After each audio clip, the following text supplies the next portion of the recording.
Nós estamos recebendo o Tenente Coronel Hamilton, que ele é comandante do 4º Batalhão de Bombeiro Militar, situado em Rio Verde. Coronel, boa tarde, tudo bem? Boa tarde, Fabélia. Boa tarde a todos. Sucesso no campo, realmente é um sucesso, né? Obrigada. Fico feliz pelo convite e estamos à disposição, sempre. Vamos falar aí desses incêndios em vegetação, que no ano passado foi, a que a gente estava até conversando, foi atípico. Foi muito intenso e parecia que não ia acabar e a chuva ainda demorou para chegar. Então a gente tinha aquela situação bem mais problemática. De um modo geral, a que a gente pode atribuir essa diferença que aconteceu no ano passado? Como nós estávamos conversando, Fabíola, realmente foi atípico o ano passado. Assim, a questão do incremento das condições meteorológicas também, muito vento. Os ventos chegaram a quase 100 km por hora em alguns locais. Então, assim, a gente apontar fator, o fator acaba sendo um fator humano, assim, via de regra.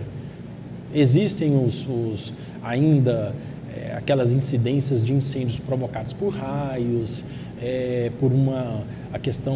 a incidência de raio aqui na região ela é muito grande, assim, comparado inclusive no Brasil e no mundo também, é muito grande a incidência de raios, mas assim, a incidência maior, e acho que o motivo não deixa de ser um motivo humano, principalmente em relação à prevenção, que é onde nós debatemos, nós buscamos sempre estar aperfeiçoando e assim buscando fazer com que as pessoas, sejam os produtores, sejam aqueles que moram no campo, eles possam também ajudar, também contribuir para que não chegue a tamanha degradação ou os incêndios não sejam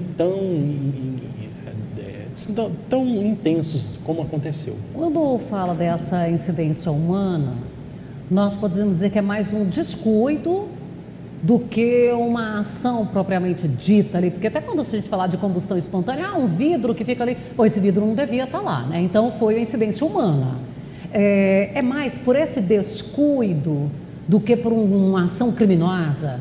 Boa parte, sim.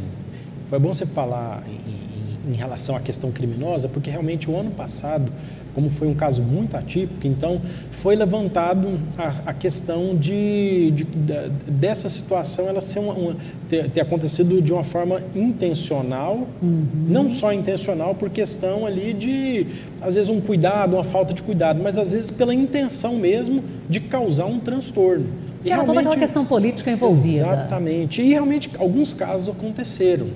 Foi pontuado, as forças de segurança pública também chegaram a apontar indícios, né, de que realmente estava acontecendo. Há uma perícia para isso, né? Há aquele levantamento de pessoas com conhecimento para identificar isso. Claro. Mas, como você disse, Fabélia, a questão do descuido também, ele é tão quanto importante quanto essas questões intencionais específicas. Por quê?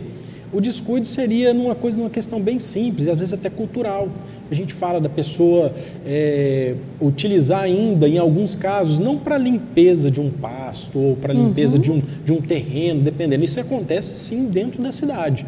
E você pode ter certeza que muitas das ocorrências que o Corpo de Bombeiros Militar atendeu o ano passado, foi voltado para a questão também dentro das cidades de os incêndios ainda provocados. Para a limpeza dos lotes baldios. Exatamente. Já no meio, na propriedade rural em si, as pessoas já entendem, os produtores que sejam pequenos, os médios, principalmente os grandes, que assim, um fogo ele já é algo que é difícil de entender como algo que traz benefícios, e isso traz mais benefícios do que prejuízos, realmente é isso. Mas ainda há alguns fatos aí que, por exemplo, uma queima ali de algum material, algum lixo, dependendo, dentro da propriedade, às vezes acontece. Nós estávamos comentando também, e é importante a gente frisar também, a manutenção dos equipamentos.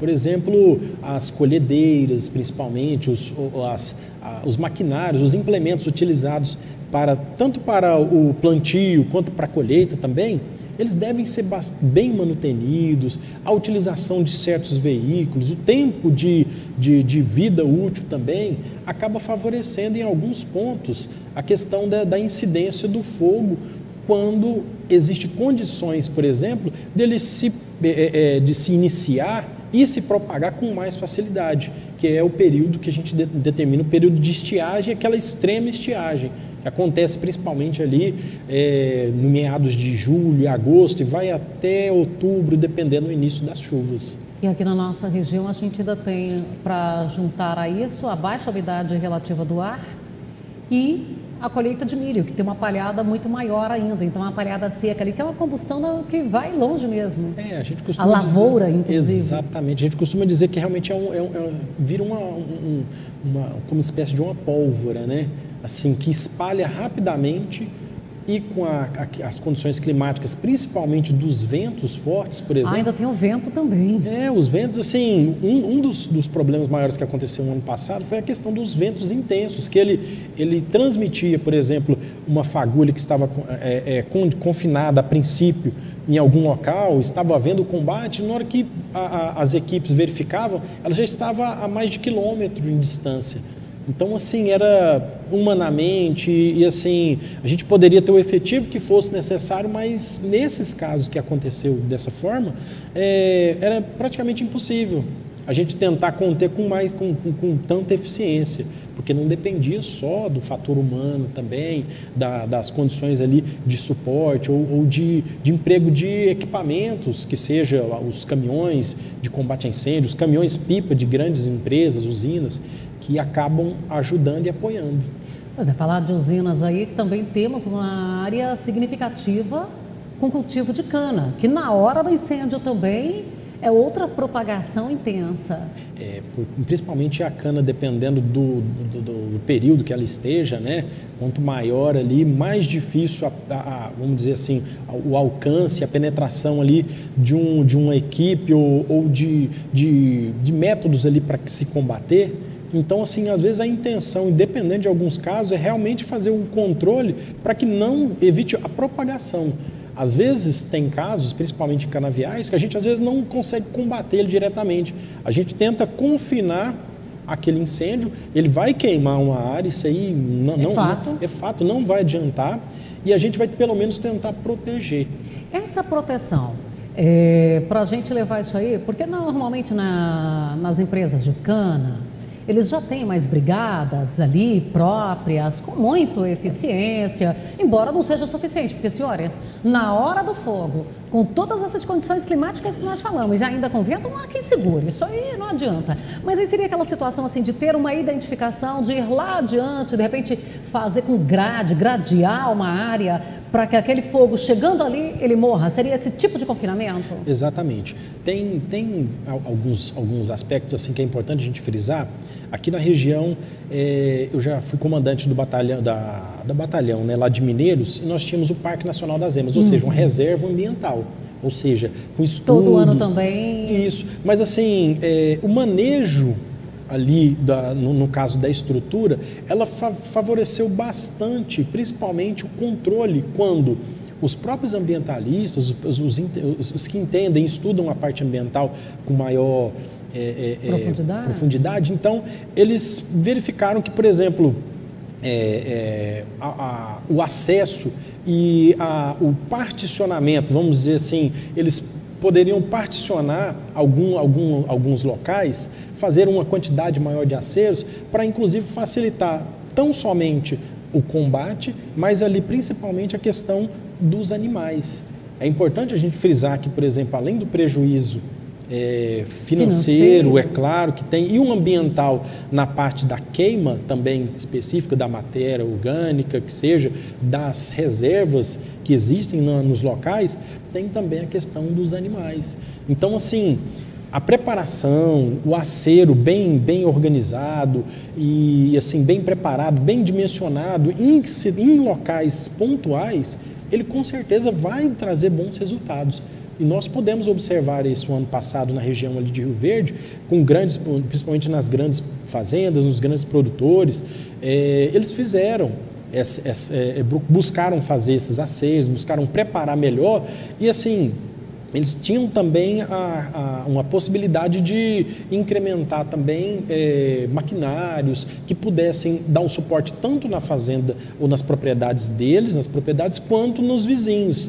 E aí é que a gente entra na questão da cooperação, porque não adianta tanto, igual aconteceu no passado, por exemplo, eu preparar o meu terreno, preparar a minha propriedade, dizendo como produtor, ele preparar a sua propriedade e o vizinho ali não tomar consciência também que precisa. O Brasil inteiro acompanhou, foi muito grave.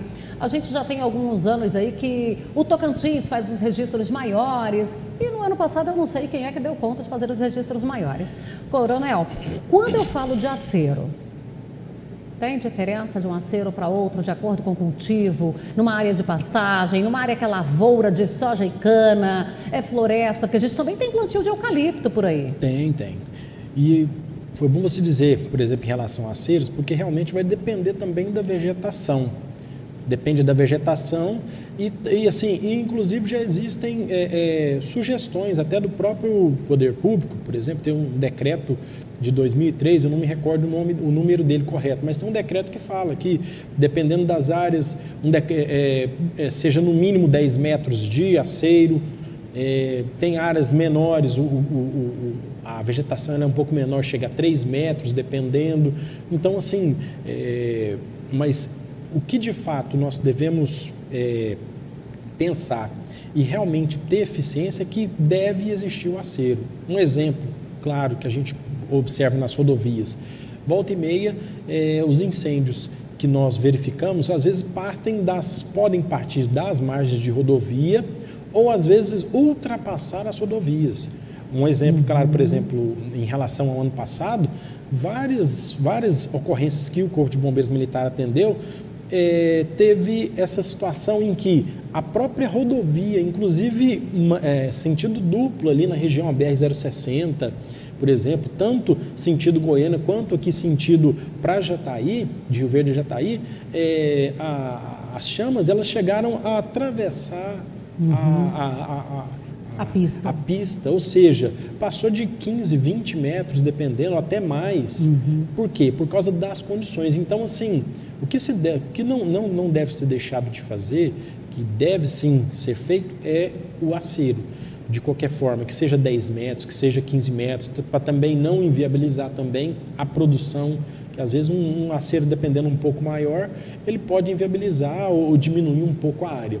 Mas que tem que ter o acero, tem que haver, principalmente para o acesso, principalmente para aquela contenção que seja menor também, tem que haver o acero. Fazer os talhões na fazenda certamente vai contribuir para isso também, né? Para fazer para confinar esse incêndio ali naqueles talhões, porque aí começa a ficar mais a preservação da vida de quem está combatendo o incêndio, Coronel. Como se diz, a preservação da vida é o principal.